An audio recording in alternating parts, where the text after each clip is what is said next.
तो जय हिंद, वंदे मातरम भाइयों। तो भाइयों आज हम बात करने वाले हैं पटना हाई कोर्ट के बारे में। और अगर आप कभी पटना हाई कोर्ट गए हुए हैं तो प्लीज़ जाके कमेंट सेक्शन में बताएं कि आपका क्या एक्सपीरियंस वहाँ पे रहा। और हम जानेंगे कि कैसे कोई भी हाई कोर्ट बनता है और पटना हाई कोर्ट का क्या इतिहास है। तो सबसे पहले हम जानेंगे कि किसी भी हाई कोर्ट का गठन कैसे होता है। तो बेसिकली हमारे आर्टिकल है, हमारे संविधान में जो आर्टिकल है उनकी में आर्टिकल नंबर 214 में किसी भी राज्य के हाई कोर्ट के बारे में बताया गया है, और आर्टिकल नंबर 216 में किसी भी राज्य के हाई कोर्ट के गठन के बारे में बताया गया है। और किसी भी दो राज्य का एक हाई कोर्ट हो सकता है, इसके बारे में आर्टिकल नंबर 231 में बताया गया है। और इसके बाद हम बात कर लेते हैं पटना हाई कोर्ट के बारे में। पटना हाई कोर्ट का गठन 9 फरवरी 1916 ईस्वी को किया गया था, मगर इसका यूज़ जो है 1 मार्च 1916 ईस्वी को इसका यूज़ में लाना चालू कर दिया गया। यह जो है 1948 ईस्वी तक है बिहार, झारखंड और उड़ीसा के मामले को देखा करता था। फिर जाके उड़ीसा राज्य अलग होने के बाद यह 1972 ईस्वी में पटना हाई कोर्ट ने अपनी एक ब्रांच जो है रांची में खोल दी। और फिर 2000 ईस्वी में झारखंड और बिहार अलग होने के बाद इसी ब्रांच को आज हम झारखंड हाई कोर्ट के नाम से जानते हैं।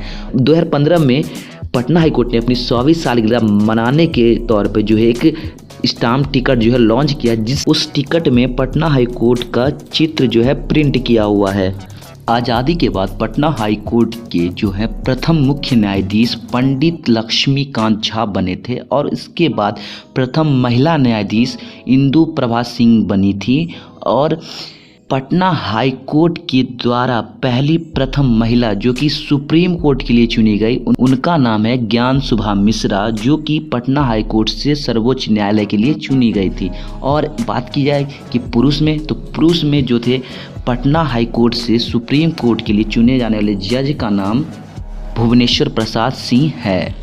और अभी पटना हाई कोर्ट के मुख्य न्यायाधीश संजय कारोल हैं, जो कि 2019 में जो है इन्होंने अपने पद को ग्रहण किया गया है। और अभी पटना हाई कोर्ट में जजों की संख्या 43 है, और भविष्य में यह संख्या बढ़ती या घटती रहती है, क्योंकि हर एक राज्य की जजों की संख्या जो है अलग होती है। अब हम जानेंगे कि कैसे कोई व्यक्ति जो है उच्च न्यायालय का न्यायाधीश बन सकता है।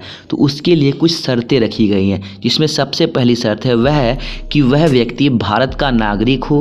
दूसरी शर्त यह है कि वह कम से कम 10 वर्ष किसी भी न्याय पद पर जो रहा हो, और या फिर उस व्यक्ति ने किसी भी उच्च न्यायालय में कम से कम जो है 10 वर्ष तक जो है वकालत की हो, तभी जाके वह किसी भी उच्च न्यायालय का मुख्य न्यायाधीश बन सकता है या फिर न्यायाधीश बन सकता है। और इनकी नियुक्ति जो है राष्ट्रपति के द्वारा राज्यपाल और मुख्य न्यायाधीश की सलाह के द्वारा की जाती है। और हाई कोर्ट के जज का जो कार्यकाल होता है वह होता है 62 साल का, और इनकी जो सैलरी होती है वह लगभग 2,25,000 से लेके 2,50,000 तक होती है, जिसमें कि मुख्य न्यायाधीश की सैलरी 2,50,000 और सहायक न्यायाधीश की सैलरी 2,25,000 की होती है, जो कि इन्हें मासिक वेतन में मिलता है।